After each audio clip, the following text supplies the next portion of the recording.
Pode sentar, meus irmãos. Boa noite a todos. Que alegria poder louvar ao Senhor. Que alegria poder exaltar o nome dEle junto com vocês. Essa é a nossa quarta celebração. Para a honra e glória do Senhor, nós tivemos na parte da manhã 2 celebrações maravilhosas e acabamos de ter a celebração das 5, que foi também preciosa. Certamente Deus também falará conosco nesse momento, nessa celebração, a última do dia. Queria saudar você que está nos vendo aí pela internet e quero dizer que hoje é um dia especial. Hoje é um dia onde nós celebramos aqueles que estão nos visitando pela primeira vez. Nós tivemos nos 3 cultos algumas pessoas vindo pela primeira vez e eu creio que aqui também não é diferente. Algumas pessoas estão vindo pela primeira vez à nossa igreja. Nossa equipe belíssima, nós selecionamos só as pessoas mais bonitas para colocar na integração. Então, nós temos um cartãozinho de boas-vindas para você e nós vamos até você agora te dar esse cartão. Se você está vindo pela primeira vez, faz a gentileza de levantar a sua mão nesse momento. Maravilha, coisa boa. Nós vamos até você aí. Que coisa boa. Ah, que bênção. Muito bom, muito bom. Persevera até que você receba o cartãozinho aí. Esse é um convite para você passar no espaço da integração. Queremos te falar um pouco mais sobre a nossa igreja, tirar as dúvidas, explicar um pouco sobre o que Deus espera de nós e para onde nós estamos indo como igreja.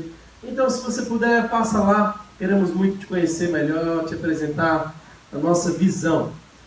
Deus abençoe vocês. Esse é um ótimo momento para você que é família Rio. Sai do seu lugar, dá um abraço nessas pessoas que estão vindo pela primeira vez. Então receba-os com muito carinho. Lá atrás temos alguém ali visitando. Queria que dessem um abraço nele. Em nome de nossa igreja. Maravilha.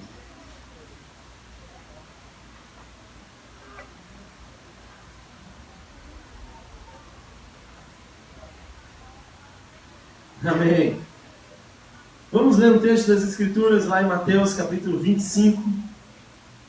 Mateus capítulo 25, verso 41 em diante. Se você pode, por favor, me acompanhe agora nessa leitura de Mateus capítulo 25, versos 41 em diante. Jesus começa a falar para essas pessoas sobre o que haveria de acontecer nos últimos dias. Nação se levantará contra nação, reino contra reino. E depois dessas afirmações, nós vemos Jesus trazer aqui algumas parábolas que apontam para a necessidade de estarmos prontos para a volta de Jesus. Ele voltará. E esse texto que nós vamos ler agora é um trecho de uma fala de Jesus muito desafiadora para nós. Ele diz que quando voltar, vai dividir os salvos e os que são da perdição. E essa divisão tem uma característica muito interessante. Então eu queria que você lesse esse texto comigo agora, Mateus capítulo 25, verso 41 em diante. Diz assim: Então ele dirá aos que tiverem à sua esquerda: Malditos, apartem-se de mim para o fogo eterno, preparado para o diabo e seus anjos. Pois eu tive fome e vocês não me deram de comer. Tive sede e nada me deram para beber. Fui estrangeiro e vocês não me acolheram. Necessitei de roupas e vocês não me vestiram. Estive enfermo e preso e vocês não me visitaram. Eles também responderão: Senhor, quando te vimos com fome ou com sede, ou estrangeiro, ou necessitado de roupas, ou enfermo, ou preso, e não te ajudamos? Ele responderá: digo-lhes a verdade.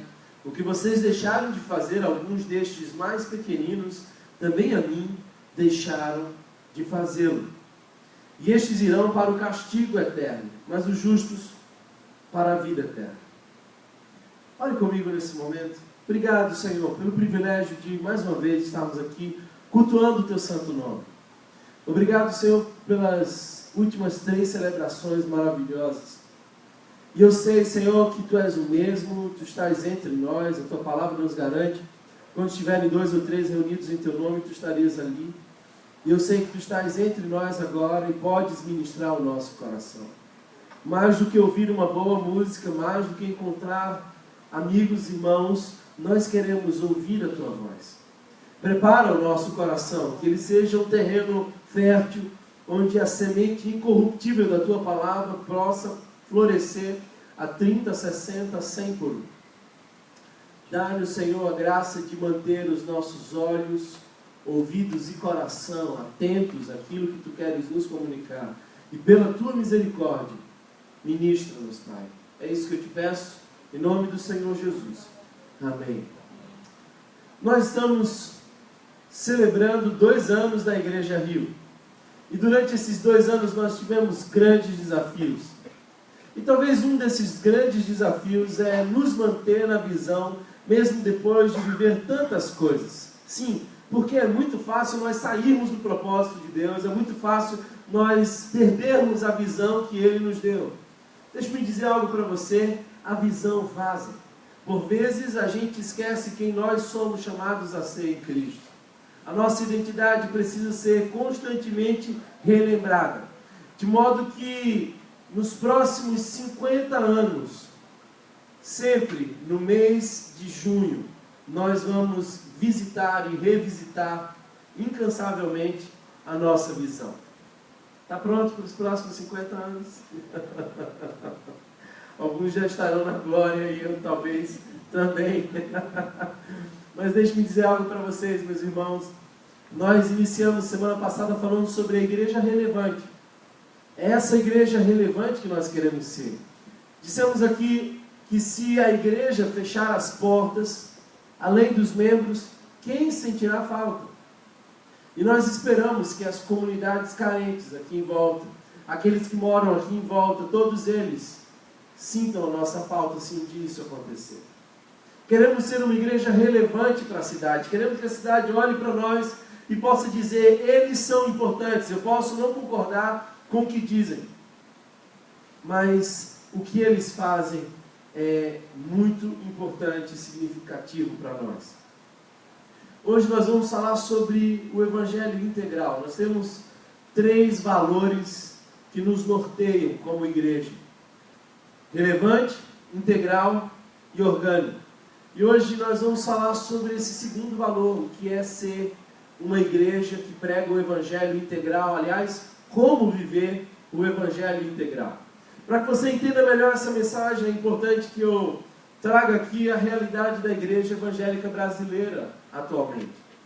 Eu queria trazer aqui uns dados estatísticos que podem te ajudar nesse momento. Preste bem atenção, no Brasil já tem mais de 40 milhões de evangélicos. No Brasil temos mais de 40 milhões de evangélicos. A cada 2 horas uma igreja é registrada no Brasil. Somos mais de 30 mil denominações diferentes entre os evangélicos. Preste bem atenção por fato de que nós temos 150 editoras evangélicas que publicam a cada 3 horas um novo livro. São mais de 150 editoras que publicam a cada 3 horas um novo livro. A igreja cristã, me refiro então à soma dos católicos com evangélicos, movimentaram no ano passado, segundo a Receita Federal, mais de 22 bilhões. A minha pergunta, dito tudo isso, é por que nós somos hoje um grupo tão expressivo, numérico, e nós temos tão pouca relevância, tão pouca atuação no Brasil? Por que proporcionalmente, inversamente proporcional ao nosso crescimento, os índices de homicídio não diminuem? Por que, por exemplo, crianças ainda continuam sendo abusadas sexualmente, se nós agora já somos tantos? Por que os casais ainda continuam se desfazendo tão facilmente? Por que nós somos o país da corrupção? Se nós somos predominantemente cristãos, como entender essa massa evangélica que vai crescendo, inclusive tomando as ruas, nas suas marchas? Como nós podemos ser tantos e fazer tão pouca diferença? A minha suspeita é de que as transformações são tão poucas porque nós restringimos a nossa atuação ao campo, à esfera da espiritualidade. Aliás, nós nos colocamos na missão de ganhar almas. Parece que a igreja está envolvida na missão de empacotar almas para o céu e não de transformar a terra em todas as suas esferas. O Evangelho precisa ser pregado e vivido de modo integral. A integralidade da missão implica no cumprimento do chamado de Deus para essa igreja. Um teólogo europeu importante na formação teológica dessa igreja, chamado Abraham Kuyper, diz o seguinte: não há um único centímetro quadrado em todos os domínios da existência humana sobre a qual Cristo, que é soberano sobre tudo, não clame, é meu. Tudo é de Cristo e Ele é soberano sobre todas as coisas, sobre todas as dimensões da vida humana. Sabe, as questões sociais estão debaixo da autoridade de Deus. E importam ao coração de Deus as problemáticas sociais. A cultura está sob o domínio de Deus. E as problemáticas culturais, assim como também a ciência, a política, a psicologia, tudo importa a Deus. De modo que não há uma só área na nossa vida que Deus não clame, é minha também. O problema é que nós fomos nos ausentando das áreas. E Satanás foi tomando posse. Onde estão os cientistas que fazem ciência da melhor qualidade e carregam os valores do reino? Onde está a igreja na promoção e transformação social? Quando nós lançamos o projeto Rio Cultural aqui, nós fomos criticados, porque até então não se via uma igreja fazendo uma noite de música instrumental, tocando jazz para pessoas que não são da igreja. Mas nós temos uma clara intenção de promover cultura de boa qualidade, de redimir a cultura, sinônimo de ausência e de hostilidade. A palavra shalom não é apenas uma tranquilidade parcial. A palavra shalom traz um significado profundo de plenitude. A shalom precisa ser instalada em todas as áreas da vida humana. Desde que o pecado entrou na humanidade, a shalom, em sua plenitude, foi perdida. Sabe, meus irmãos, o pecado nos roubou a plenitude. E Deus está empenhado em resgatar a shalom. E como o processo e o projeto principal de Deus, Cristo Jesus, veio ao mundo. E nós agora fazemos parte da missão de Deus de resgatar a shalom.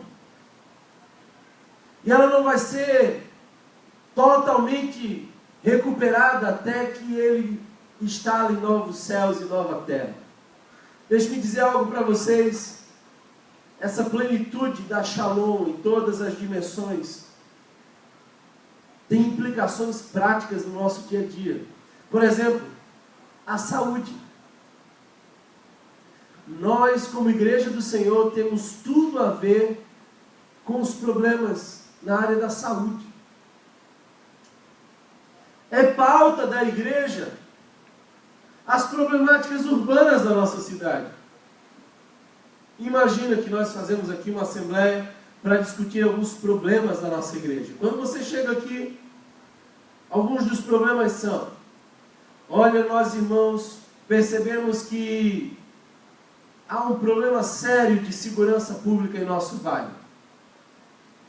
Percebemos que os altos índices de dependentes químicos não baixaram com a nossa presença. Percebemos que o posto de saúde não tem remédio há 3 meses. Você ia estranhar. Evangelho integral nos faz enxergar as coisas de modo mais amplo. Preste bem atenção, nossa missão não é apenas mandar algumas pessoas para o céu através de nossa pregação, mas é trazer o céu para algumas pessoas aqui e agora, através de nossos atos de justiça. Deus se importa com a justiça. Deus se importa com a justiça. A Bíblia diz que Ele é um Deus santo, santo, santo. Ele é um Deus justo. Toda injustiça ofende aos olhos santos de Deus. E toda injustiça devia também incomodar o coração dos filhos de Deus.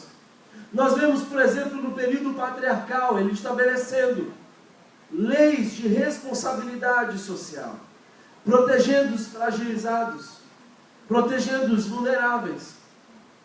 Nós vemos, por exemplo, no período de Israel, profetas surgindo, clamando por justiça, em favor do quarteto de vulneráveis, os órfãos, as viúvas, os pobres e os estrangeiros.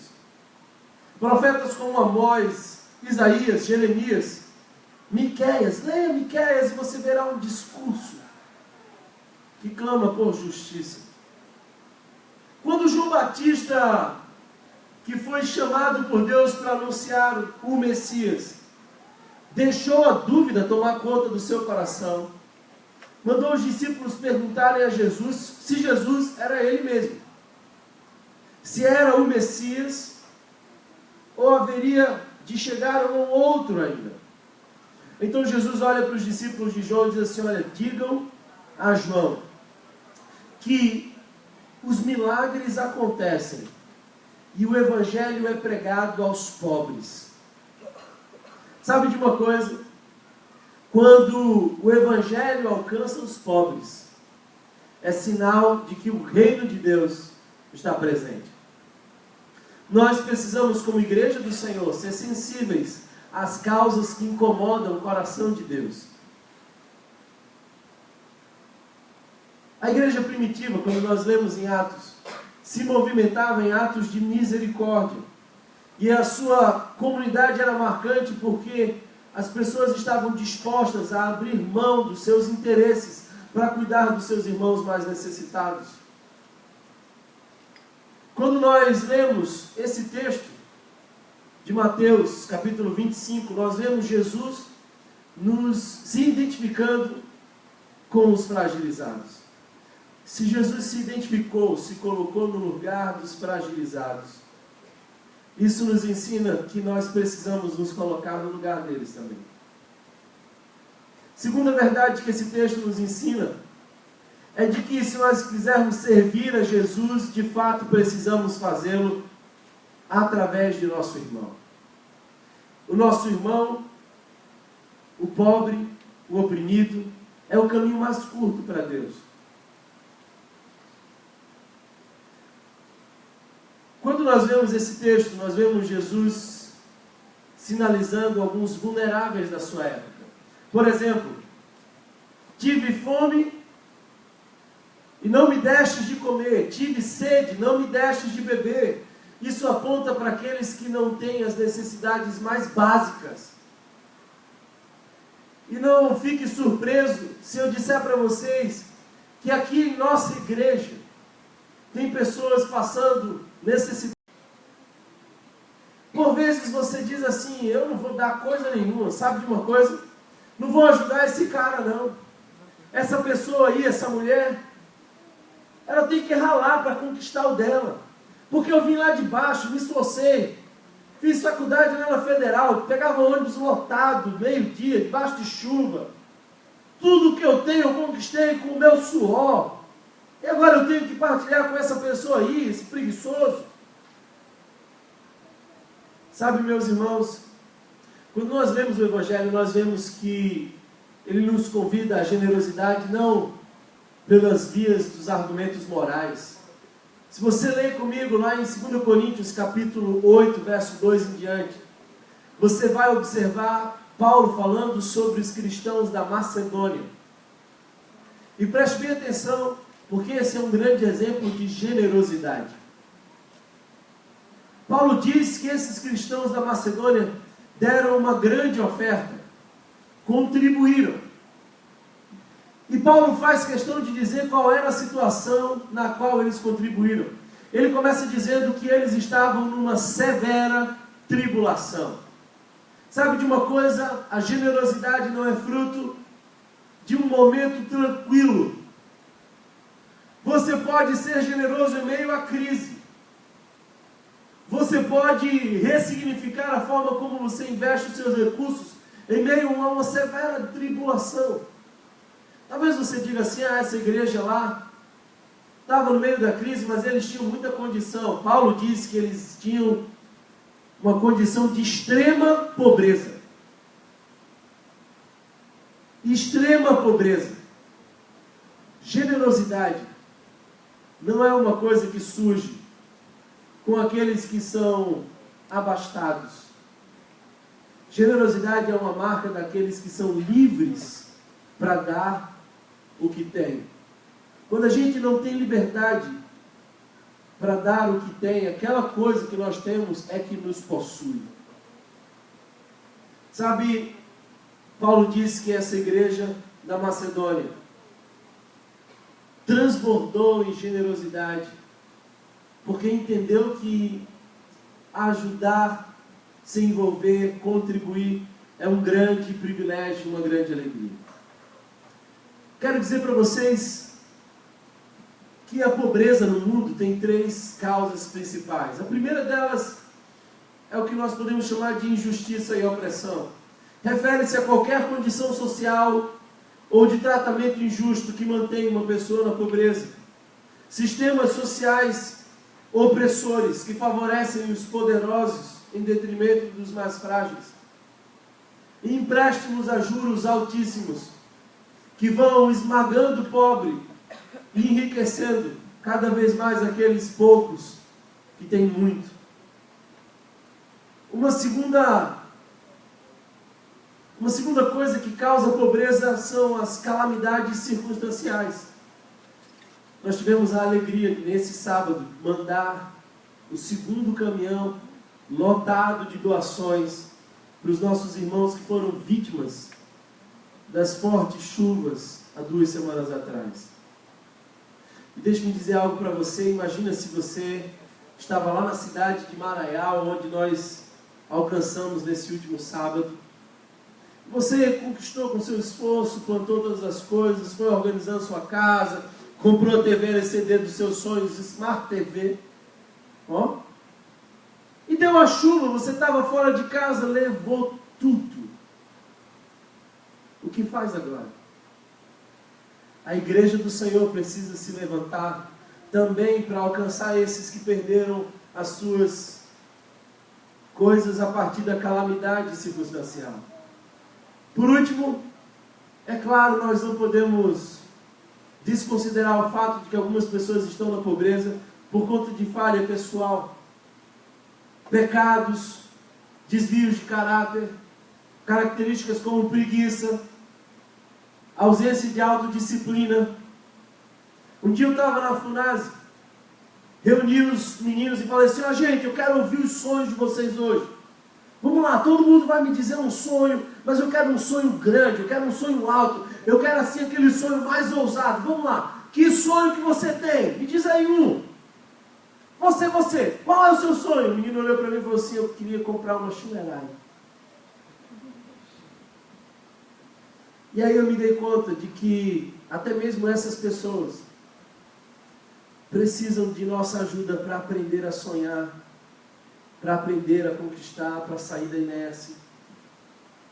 O que a igreja pode fazer? Primeiro, ações de conforto.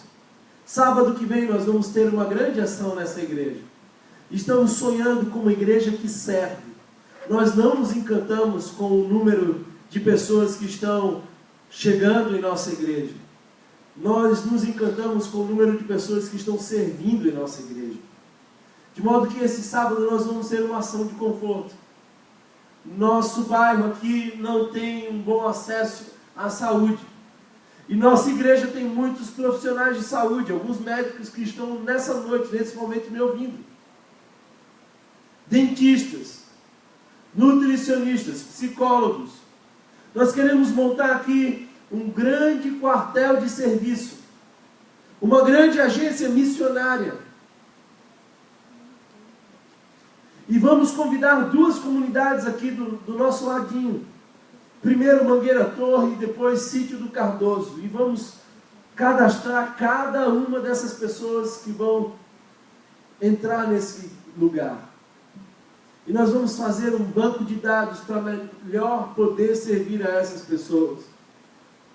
Quando nós ajudamos a suprir as necessidades físicas, materiais e sociais mais momentâneas, nós estamos trazendo uma ação de conforto.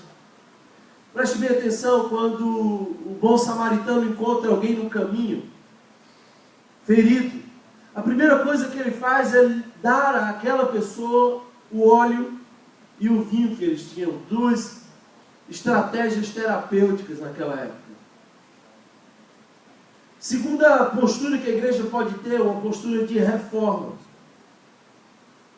E a postura de reforma é clamar por condições sociais mais justas, por estruturas corruptas que agravam a pobreza para que elas possam se desfazer. Nós tivemos, há alguns meses atrás, talvez quase um ano, uma adolescente que foi abusada sexualmente aqui, quase em frente da nossa igreja. E aquilo nos chocou, e isso aconteceu na sexta. Na segunda-feira, nós tínhamos aproximadamente 100 pessoas fazendo um protesto pacífico, uma manifestação que clamava por justiça, e especialmente contra a cultura do estupro. E foi maravilhoso. Nós fizemos um varal de calcinhas, e isso chocou algumas pessoas, mas não me choca essas coisas. Me choca o fato de nós ficarmos silenciosos.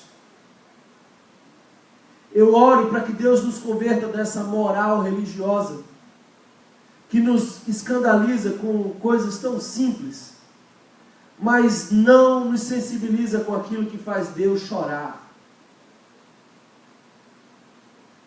Eu quero dizer para você que nós ainda precisamos gritar por essa causa. Precisamos gritar contra a corrupção. Precisamos gritar contra os altos índices de homicídios aqui em Recife. Não sei se você sabe, mas nós participamos nessa estatística de modo terrível, encabeçando as listas. Nós somos, no Brasil, um dos estados que mais mata, especialmente adolescentes negros.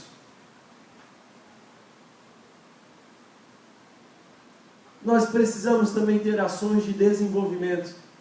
O que seria uma ação de desenvolvimento?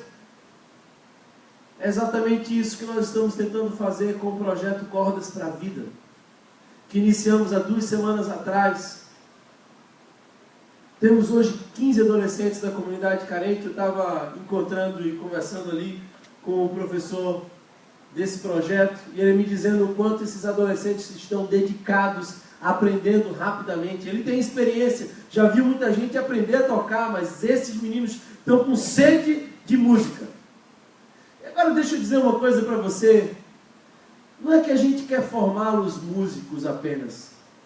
Nós queremos dar uma outra opção de vida. Queremos que ele troque o cigarro de maconha pelos acordes dissonantes. Também temos um projeto que está esperando apenas recursos. Um curso profissionalizante de cabeleireiro. Já temos um instrutor desse curso. Esses são projetos de desenvolvimento. Queremos lançar aqui um curso de maquiagem para meninas da comunidade. E queremos mostrar para elas como elas podem se desenvolver. Parar de ganhar dinheiro com o corpo. E, de alguma forma, sublimar as dores que já viveram na sua história. Sabe, meus amados irmãos, eu fui aluno do seminário presbiteriano, tive bons professores a quem tenho muito carinho.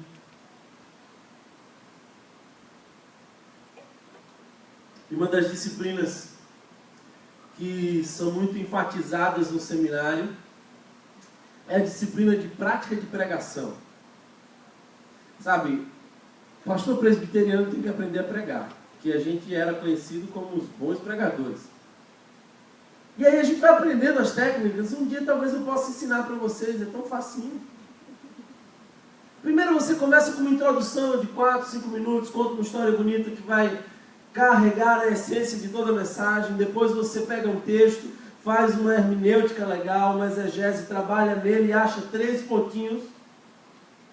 Depois separa mais 5 minutos para concluir a mensagem, assim, de modo a tocar o coração e fechar o momento. Uma das coisas que eu aprendi na disciplina de prática de pregação era nunca ler grandes textos, porque quando você lê grandes textos, você perde os seus ouvintes, eles se distraem, eles acham entediantes.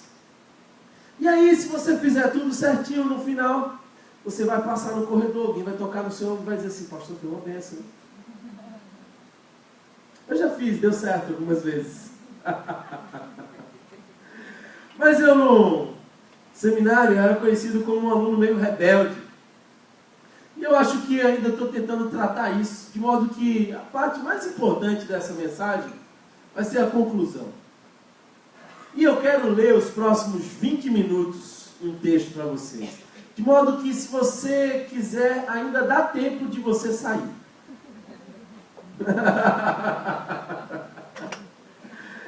Sabe, um dos documentos que influenciou muito essa igreja foi um documento chamado Um Compromisso Evangélico com um Estilo de Vida Simples.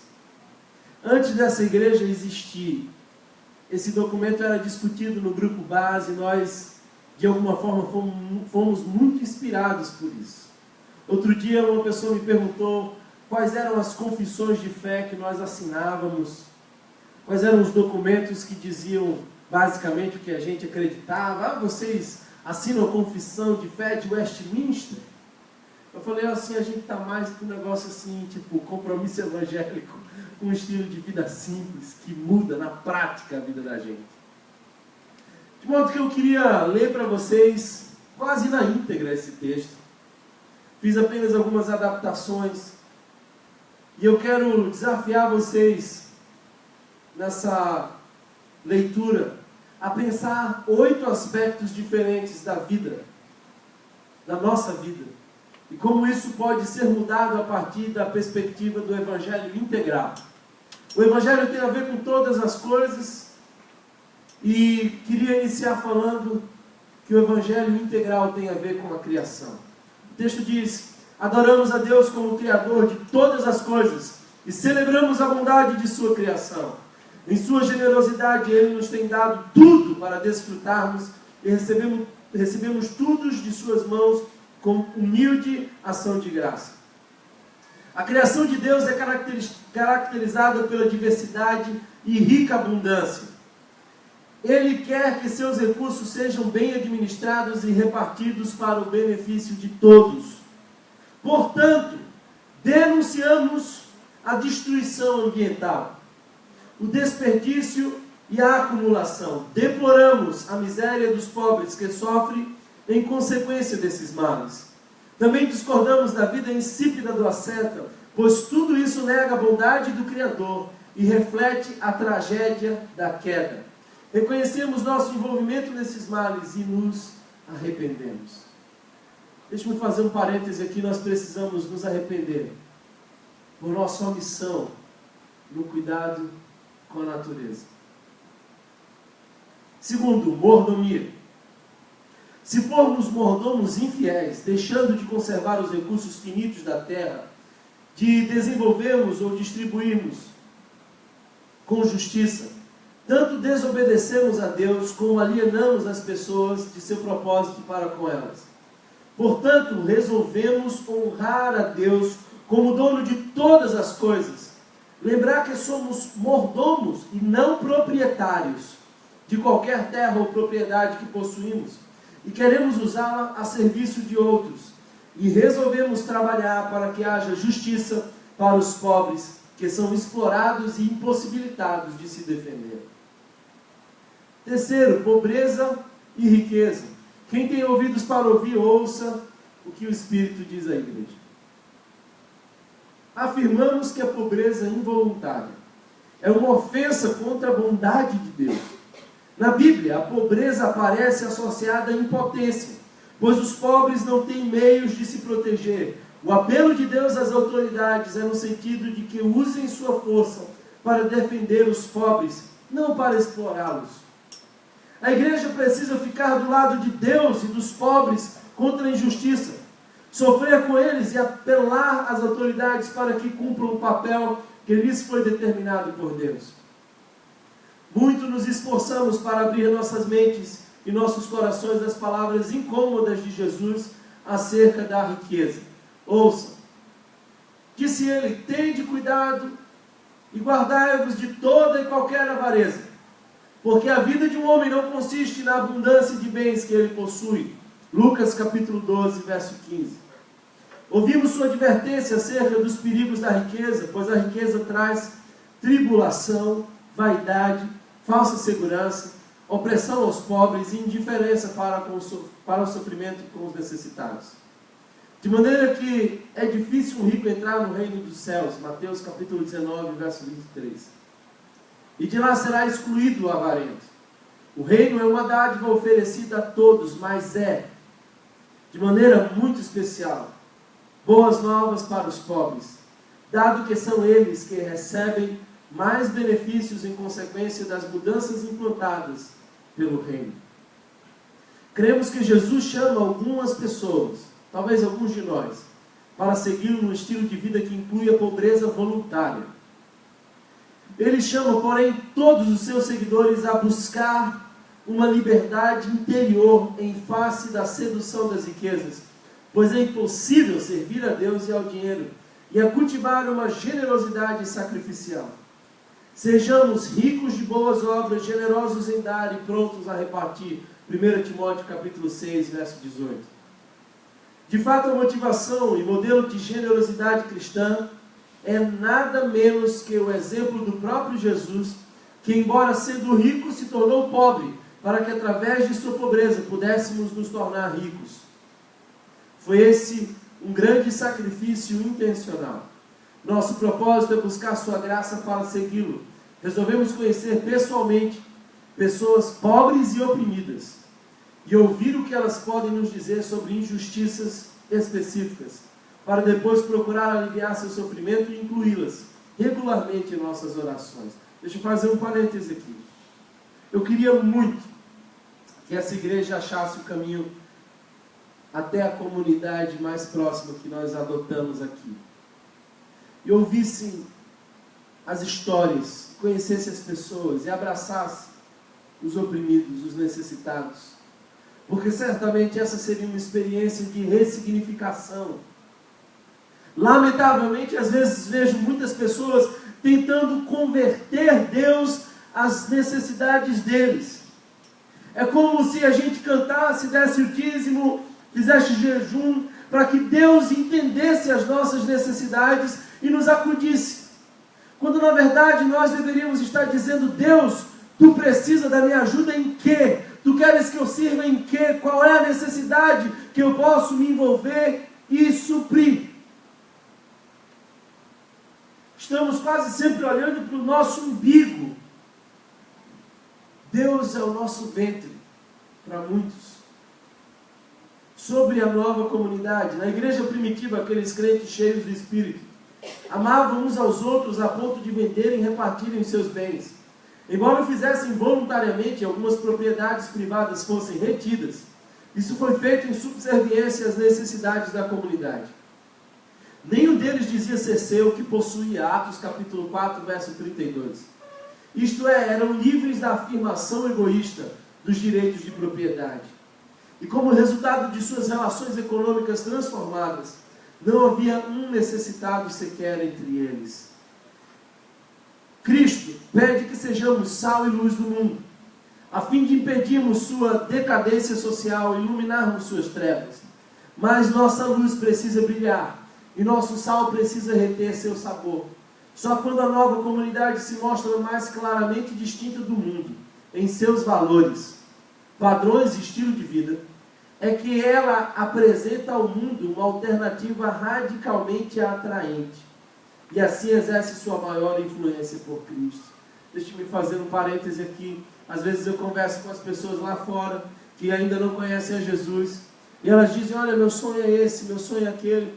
E eu ouço que nós estamos sonhando os mesmos sonhos das pessoas lá fora que não conhecem Jesus. Isso nos mostra que tem alguma coisa errada. Isso nos mostra que, de alguma forma, nós estamos desejando, cobiçando as mesmas coisas que o mundo. Nós não fomos radicalmente transformados. 5. Estilo de vida pessoal. Jesus, nosso Senhor, nos convoca a abraçar a santidade, a humildade, a simplicidade e o contentamento. Nossa obediência cristã exige um estilo de vida simples, mesmo sem levar em consideração as necessidades dos outros. Entretanto, o fato de milhões de pessoas estarem na pobreza mais absoluta e aproximadamente 10 mil pessoas morrerem todos os dias de fome, torna inviável qualquer outro estilo de vida para o cristão. Enquanto só alguns de nós somos chamados a viver entre os pobres e outros a abrir os seus lares aos necessitados, todos estamos determinados a desenvolver um estilo de vida simples. Tensionamos, eita Deus, preste bem atenção nisso aqui, ouça essa loucura. Tensionamos reexaminar nossa renda e nossos custos, a fim de ganhar menos, para que possamos doar mais. Não baixamos normas nem regulamentos, quer seja para nós mesmos, quer seja para outros.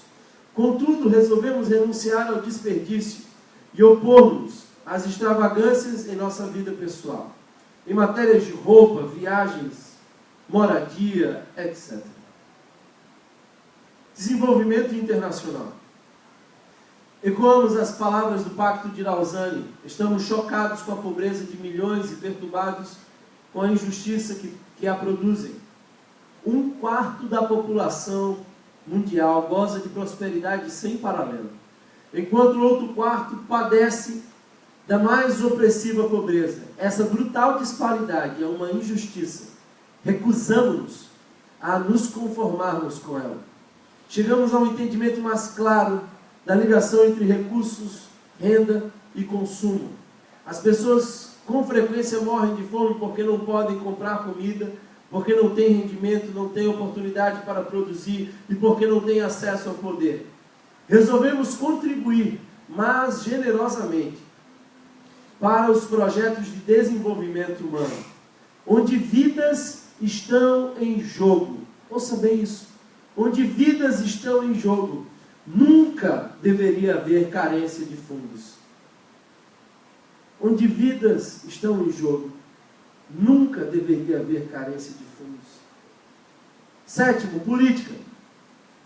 Também estamos convencidos de que a presente situação de injustiça social é tão repulsiva a Deus que uma mudança bem ampla é necessária. Não que creiamos em utopias terrestres, mas tampouco somos pessimistas. A mudança pode vir, embora não simplesmente através do compromisso com um estilo de vida simples ou através de projetos de desenvolvimento. A igreja, juntamente com o resto da sociedade, está inevitavelmente envolvida na política, que é a arte de viver em comunidade. Os servos de Cristo precisam expressar o senhorio dele em seus compromissos políticos, econômicos e sociais, em seu amor por seu próximo, participando do processo político. Como então podemos contribuir com essa mudança? Em primeiro lugar, oraremos pela paz e pela justiça como Deus ordena. Em segundo lugar, procuraremos educar o povo cristão nas questões morais e políticas envolvidas, esclarecendo assim sua visão e levantando suas expectativas. Em terceiro lugar, agiremos. Alguns cristãos são chamados a exercer tarefas importantes junto ao governo, no setor econômico ou em assuntos de desenvolvimento. Porém, todos os cristãos devem participar ativamente do esforço pela criação de uma sociedade justa e responsável. Em algumas situações, a obediência a Deus exige resistência a um sistema injusto. Em quarto lugar, precisamos estar preparados para sofrer. Precisamos estar preparados para sofrer. Como seguidores de Jesus, o servo sofredor, sabemos que o serviço sempre envolverá sofrimento. Se você está buscando uma opção de igreja que te leve ao conforto, certamente esse não é o lugar. Se você está buscando alguma coisa que traga paz e cafuné para a tua alma todos os domingos, esse não é o lugar. Nós estamos empenhados em servir a Jesus e viver o Evangelho de modo integral. E certamente, o Jesus que nós servimos já nos alertou dizendo: quem quer vir após mim, negue-se a si mesmo, tome a sua cruz e siga-me. Ser membro de uma igreja é muito fácil. Um cadastro e você já está pronto. Ser discípulo de Jesus implica em renúncias. Implica, muitas vezes, em abrir mão de nossa vontade. Deixe-me encerrar falando sobre evangelização. Estamos profundamente preocupados com os muitos milhões de pessoas não evangelizadas espalhadas pelo mundo. Nada do que foi dito sobre o estilo de vida ou justiça diminui a urgência do desenvolvimento de estratégias evangelísticas apropriadas aos diferentes meios culturais. A igreja ainda não está levando a sério sua missão de agir como testemunhas dele até os confins da terra. De maneira que o apelo para um estilo de vida responsável não deve estar divorciado do apelo para um testemunho responsável, pois a credibilidade de nossa mensagem diminui seriamente sempre que a contradizemos com a nossa vida. É impossível proclamar com integridade a salvação de Cristo se Ele evidentemente não nos salvou da cobiça, ou proclamar seu senhorio se nós não somos bons mordomos de nossas posses, ou proclamar o seu amor se fecharmos os nossos corações para os necessitados. Eu quero encerrar com essa frase, ouça bem isso. Quando os cristãos se importam uns com os outros, especialmente com os pobres, Jesus Cristo se torna mais visivelmente atraente. Sabe, meus amados irmãos, nós temos um grande desafio. Eu não acredito que Deus plantou essa igreja 2 anos atrás para que nós fôssemos apenas mais uma igreja. Eu creio que quando Deus nos chamou a ser igreja, na verdade Ele tinha um interesse claro, um objetivo de alcançar pessoas que não estão sendo alcançadas. Viver um evangelho integral, puro e simples, vai pedir de nós muitos esforços. Essa é uma causa que pede de nós muitas renúncias. Mas se preciso for, morreremos por essa causa. É muito melhor morrer por uma causa do que viver sem uma causa grandiosa. Que essa palavra não seja apenas conteúdo lançado em nossa mente, mas que possa nos converter, nos levar ao arrependimento, nos constranger. Vocês não têm ideia do quanto esse texto abençoa a minha vida e me mostra quem nós precisamos ser ainda como igreja.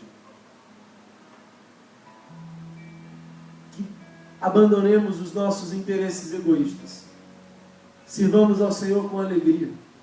Vivamos um evangelho integral. Precisamos pregar o Criador, cuidar da criação e acolher as criaturas.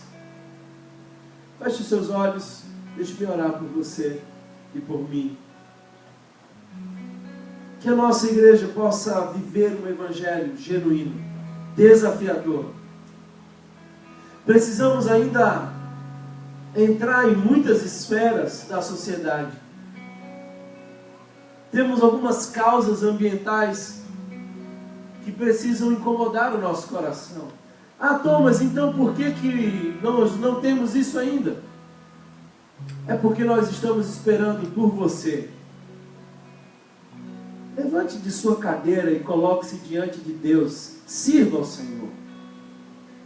O desafio é para você hoje.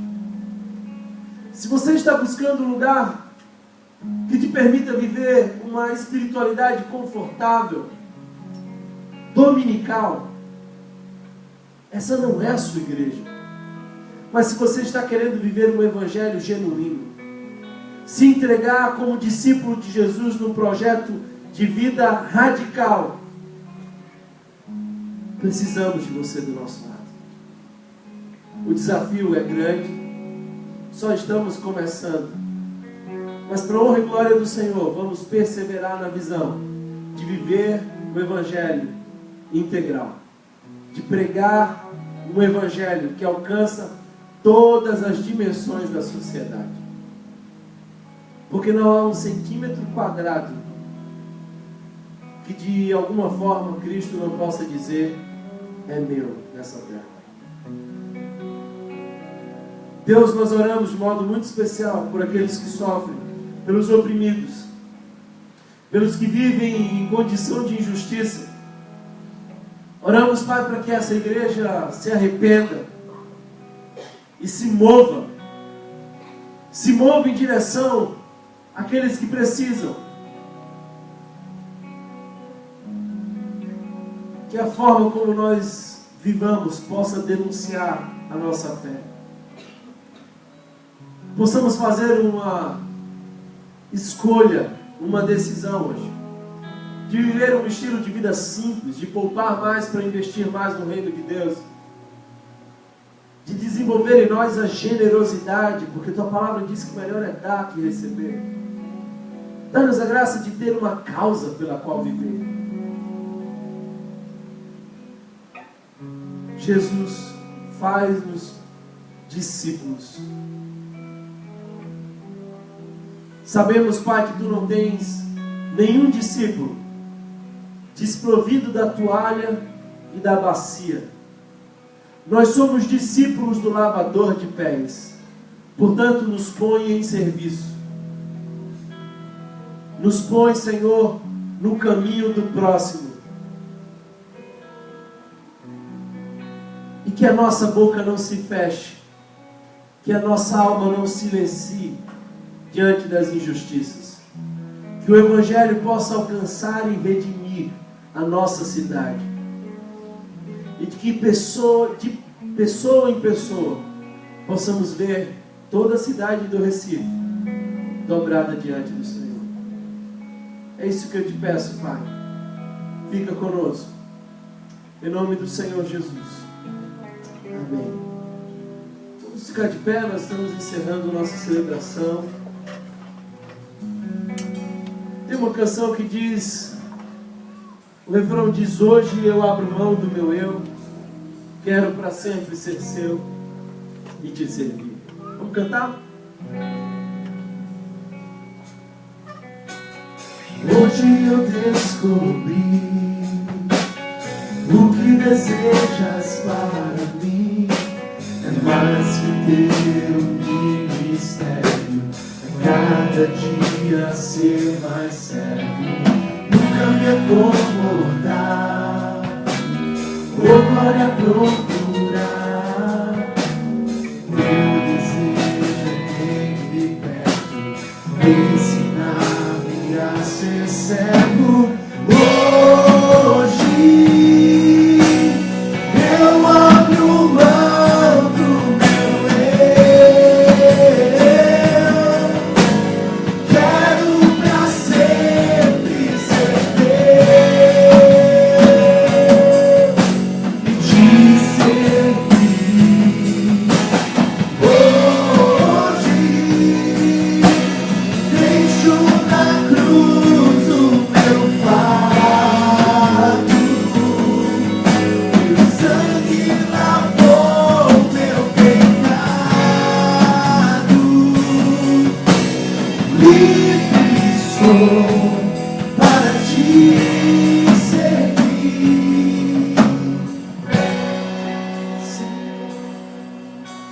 amor de Deus, o nosso eterno e bondoso e justo Pai, que a graça revelada no Filho Jesus, aquele que é soberano sobre todas as coisas e que a tudo clama, é meu, que a comunhão e as consolações do Divino Espírito Santo, que aplica essa mensagem ao nosso coração, nos visitem hoje e sempre, para a glória do nome dele, que assim seja. Amém. Deus abençoe você, boa volta para casa. Só reforçando o convite, se você já tem a sua costelinha, amanhã, dia 12, queremos que você viva esse momento tão precioso conosco. Vai ser um tempo muito especial. R$40 o jantar do casal, você não come nesse valor em lugar nenhum. Então vem para cá. Se você já é casado, nós vamos ter um momento muito especial para você, de renovação dos votos. Vai ser muito bom. Deixe a sua criança com a sua sogra, porque Deus usa as sogras nesse momento. Deus abençoe vocês, vão na paz de Cristo.